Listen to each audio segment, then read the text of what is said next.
Ndivekita mai vacho vachataura vega ndokumazaruke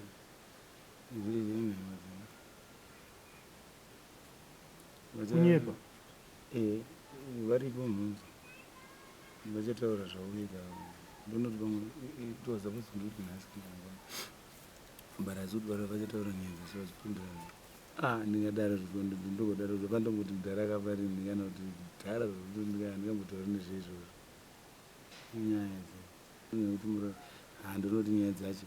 ndovana kuti ndonoti kunyepa baba vakafa une makore manganini? 2006 ndandiri 11 batotoshamisa risandati apa zvoda kuti mai vari kuzopindira vega risandati kuti ndipindire ndiri nesofa zvinoneka nokuti iyo vachapindira nyika vachitaura varipo mani vari kupiye zvine zvama kuGlen anonzi ani mama zvii?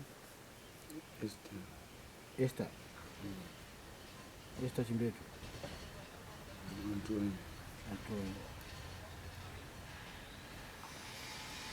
Baba vafa pane patingati here unotsutsumwa nekuchengetwa kwawaitwa namai?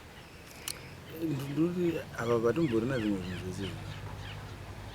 kana pandisandati apa zvoda kuti mai vangu vapinda varibhoza pandapinda ndirimo zvinoti neze zvoti vamwe vanoti but asi iyo varipo mai zvoti unokwanisa kupinda nyaya dzacho andisandati zvoda kuti mai vataure vega kuzo ndikataura ndiri nezozvenesa munhu anonga kuti ari kutaura antu iye saka iyo varipo iyo varitobatikana zvinoto zvavakabatikana zvino vakatozvionawo mumapepa varitobatikana achiona mama ako muri munonyatso andifika ndingoti vamborikana neproblem vane mashoko aritobude kutoti akatobviswa pamba Tryson nani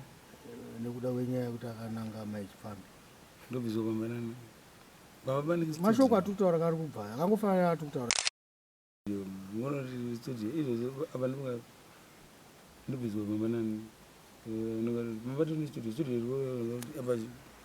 izvozvo handifungoti pana munhu angambobvisa munhu pamba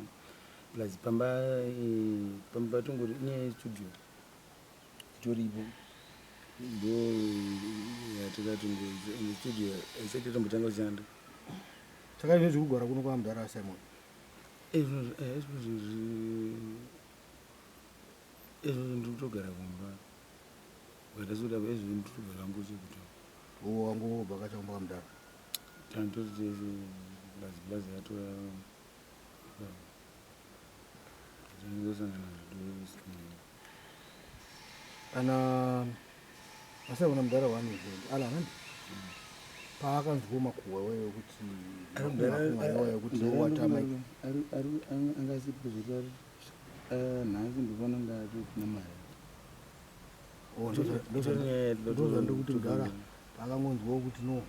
mafunga vemapepa vafambisa nyaya yekuti Tryson inyaya ndinoti ngatanga tamboti mai vatanga wataura